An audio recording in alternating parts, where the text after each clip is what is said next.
Hi again, Mark here from Talkingbass. So today I'm going to show you a simple exercise or drill that you can use to test your fretting hand technique, and it's great for beginners, especially those of you that feel that you're lacking in hand size or general left hand mobility. It's pretty unmusical, so not the kind of exercise that I usually like to show on the channel, but as a basic test for your hands, it's a good basic drill. Okay, so when it comes to bass lines and scales and arpeggios and just plain stuff that you learn on the bass, there are only so many patterns that you'll encounter on any one string.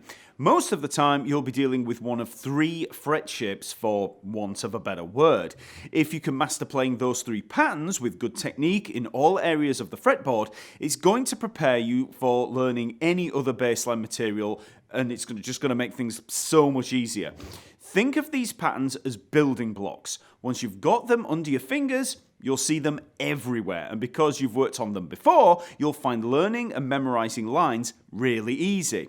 So I'm going to show you those three shapes. We'll drill them in isolation, working on good fretting hand technique, and then I'll show you how they appear in more practical applications. So we're going to look at 3 notes per string, and the 3 patterns we're going to look at are half step, whole step, whole step, half step, and whole step, whole step. These 3 patterns appear everywhere, but remember what I said, they're only building blocks. These are just fragments that we can use to build longer lines. So let's start with the easiest of these 3, the half step, whole step. So we're going to start here at the B 7th fret on the E string. We're going to play B, C, D. So that's 7th, 8th, and 10th frets with the 1st, 2nd, and 4th fingers. So that's index, middle, pinky. You want to take that pattern and just run it across every string. So that's going to be E string, A string, D string, G string. And then you just come back down. So that's the basic exercise, but wait a sec, there's way more to it than that.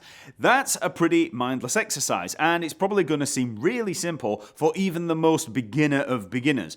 But we're going to use that as a basic platform for working on our technique. So let's work through that drill again, but this time let's break down every part of your technique. First things first, let's check our fretting hand position.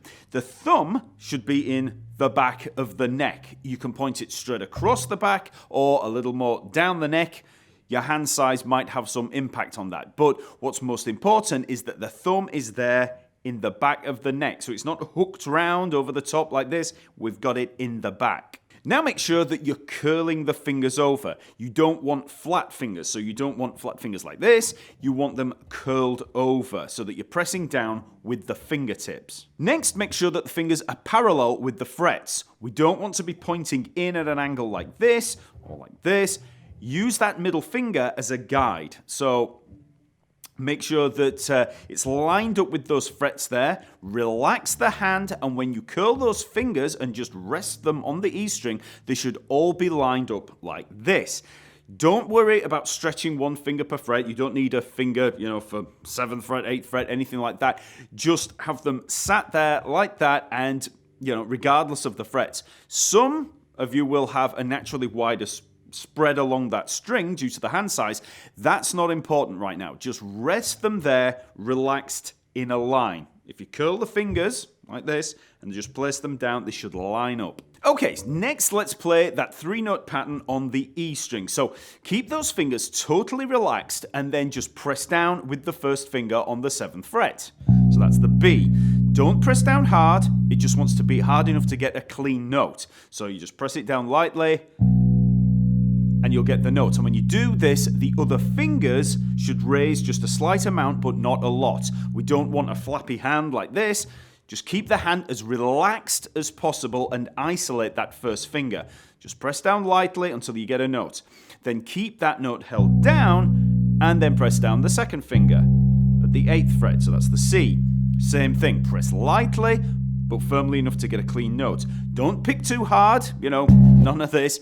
That's going to give you fret buzz. Just be relaxed throughout the exercise. And try to keep that 4th finger, the pinky, from moving. Watch it as you play and you press down. Does it move?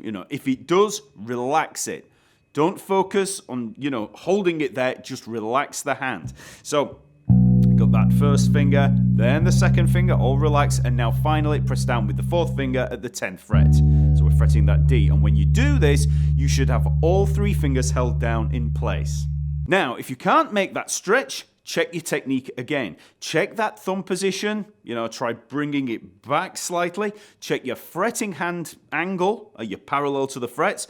Also, check your bass position, so maybe try raising the neck slightly. If you're sat down, place the bass between your legs. Don't, place it on that right leg. Think more like a classical guitarist. Think of how the bass is placed when you're stood. Is your, body angled over the bass like this? No, it's not. The bass is going to be central there, so you want the bass central when you're sat down. Now, if you have really small hands, then yes, you might need to make some subtle changes. All you have to do is make use of micro-shifting. So just move the hand slightly for each note. Each finger should still hold down on the bass. In turn, using that same fingering, but just rotate slightly with the hand to make the next note. So even if I place all the fingers together like this, I can still play that line by shifting. So there's that first finger, I'm keeping all those fingers held together, then the second finger, then the fourth finger. That's micro shifting. Now, obviously, that's an exaggeration. You want to, try and stretch those fingers out, but you may need to just slightly shift the hand if you've got tiny hands. Now, even though I do generally advocate for shifting in favor of stretching, I do have to admit that over the years of playing, my fingers did become much more accommodating of the bass. There's no getting around it. You've developed calluses, you develop dexterity in the fingers, and your hands, they just become more pliable over time. You shouldn't stretch them out in any painful way, but a little stretch is fine. So I would say try stretching them to play this line, as long as it doesn't hurt, and, for most people, this isn't a big stretch line, so it isn't going to hurt you unless, you're the size of an ant. I find with students that it's almost always a technical deficiency rather than a hand size issue with lines of this size. Okay, so now let's work that line across the strings. So keep the hand nice and relaxed, and you'll probably feel that the fingers need to curl a little more when you reach the D and the G strings, okay? That's just normal. So just adjust your position to retain good technique and tone.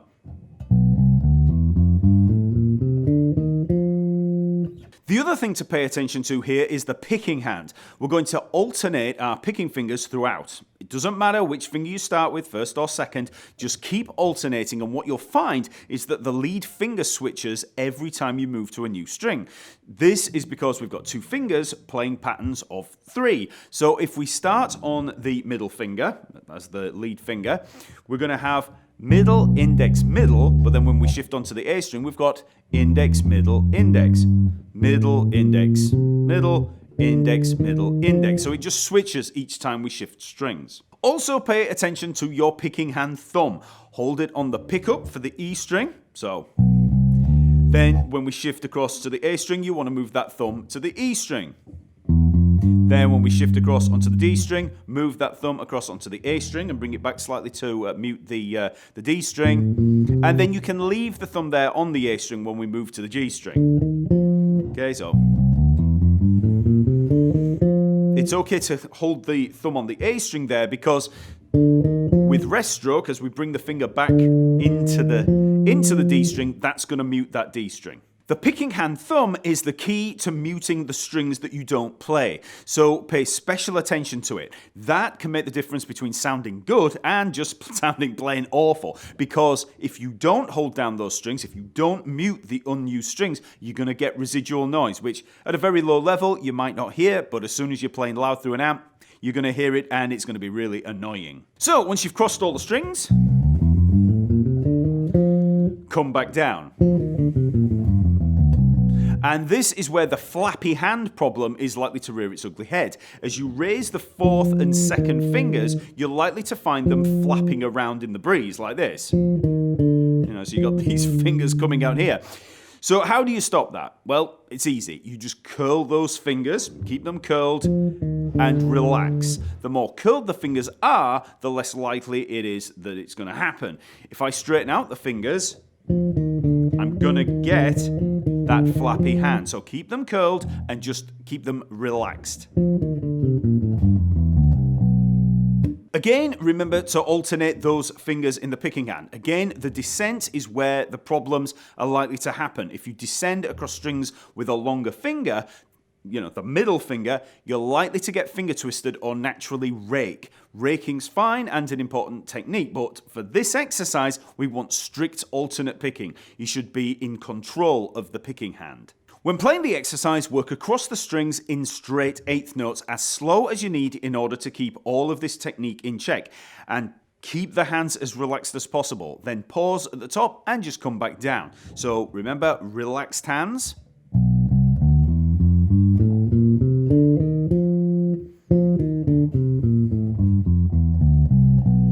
Then you can build speed, and remember, when you build speed, always aim for good coordination between the hands. If things start to get messy, slow down again. At higher speed, everything should sound as clean and articulated as at a slower speed, and you should be equally relaxed at the higher speed. The temptation is going to be to tighten up with higher speed.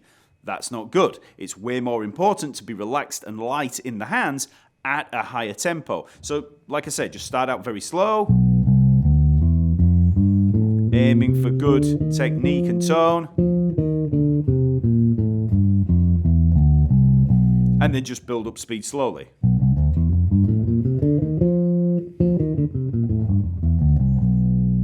Then, as one last technique and general musical tip, be sure to hold each note for full duration. You don't want any gaps between the notes, so we don't want this. We want each note to butt up to the next like this. And this means holding the hand still and in place until the next note is required. Don't play a note and then just forget about it. There should always be a note held down throughout the exercise. No gaps.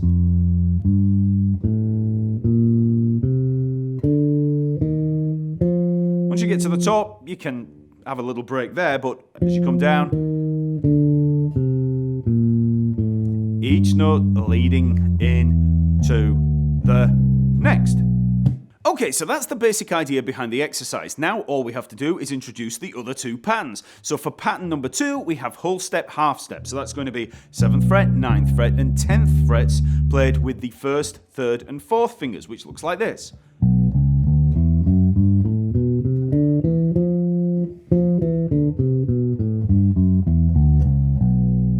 This exercise might be a little harder for many of you because the 3rd finger is likely to be weaker than the 2nd finger. But just follow all of those technical tips that we've worked on throughout and you should be fine. And lastly, we can try the wide stretch pattern number 3, which is whole step, whole step.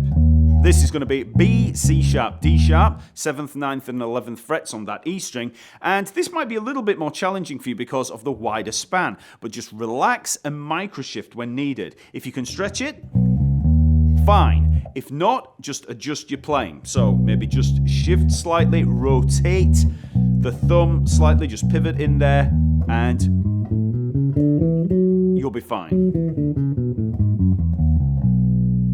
So that's the basic exercise, and once you feel comfortable with it in that position, you can move progressively down the fretboard, working on technique. So move down 1 fret at a time, and as you move further and further down the fretboard, you'll need to adjust your technique and use more micro-shifting. So we were at the 7th fret with the 1st finger there, so you move down 1.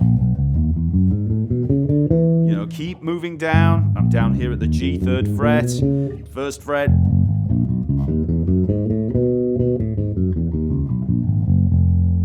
Once you reach the 1st fret with pattern number 3, 99% of you will have issues with the stretch. So I'd advise you to try stretching the hands out without hurting them, and then use micro-shifting to reach each note in turn, which is going to look like this. So if I stretch out the hand quite a bit there, so I've got the 1st finger there, then I just micro-shift. So I just move with the 2nd finger and then just move. So by the time I reach the 5th fret there with the pinky, this 1st finger has actually moved up to the 2nd fret. So, and for some of you, you might have that 1st finger over the 3rd fret, so.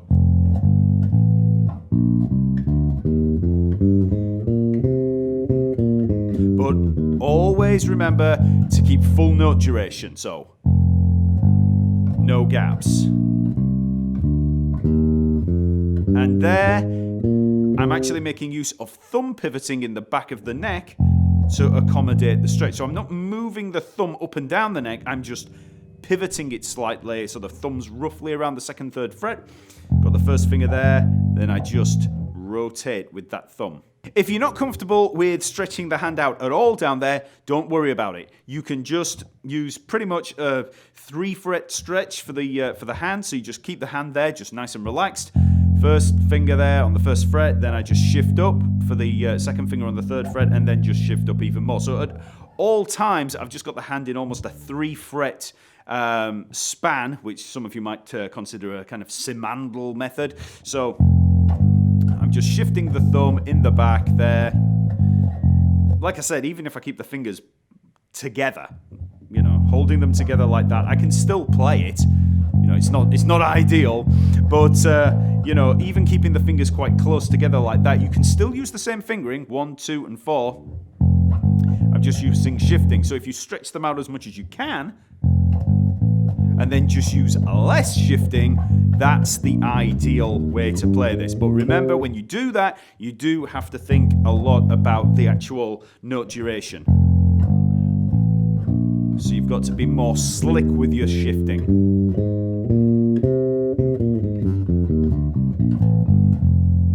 You can also try taking these 3 patterns up the neck into the higher register, and on first appearance that might look like an easier option, but you'll quickly realise that they're equally tough because of the smaller, cramped areas. So you'll have to adjust your hand, thumb and bass position to play them. Every position on the bass provides a unique challenge, and practicing these patterns in isolation in all areas is going to give you, you know, at least some preparation for some practical lines. So, you know, once you move up, if you get up to the 12th fret here, you might have to move the thumb around, bring it further down the neck. You know, as you get right up here, you know, you just have to shift the hand around, move the bass around to accommodate it. But it's preparing you for moving into those positions. So while on the subject of application, we only need to see one major scale to realize how these 3 patterns appear in regular music. If we play a C major scale from the 8th fret on the E string and extend it all the way across to the G string, you'll find the following patterns. We have C, D, 8th fret, 10th fret, then E, F, G, which is 7th, 8th and 10th fret. Then onto the D string we've got A, B and C, so that's 7th, 9th and 10th fret, and then we move up onto the G string for D, E, F, which is the 7th, 9th and 10th frets. So you can see those 3 patterns at, well, you can see 2 of the patterns at play there. We've got the half step, whole step, the whole step, half step, whole step, half step, and then if we jump down onto the E string again, we've just got the 2nd and 4th finger there, but look at the next note below the C, we have B. So that's going to be B, C, D, again, half step, whole step. So in using those 3 patterns there, or 2 of those patterns, that's all we're having to use, we've got all of the notes of the C major scale in that position. Okay, so as a summary, we looked at 3 simple fretboard patterns on 1 string, and then for the technique, we looked at hand position, thumb position in both hands, relaxation, curling of the fingers, string crossing in the picking hand, stretching of the hand, and micro-shifting. This is all important technique that you can work on with a basic exercise like this. So remember to subscribe to the channel, hit the bell, like the video, and leave a comment below to let me know what other areas of technique you'd like to see covered. Then get on over to the Talkingbass website where you'll find over 600 free bass lessons, all organized for ease of navigation in the lesson map. So just click the link in the info below, and I'll see you next week.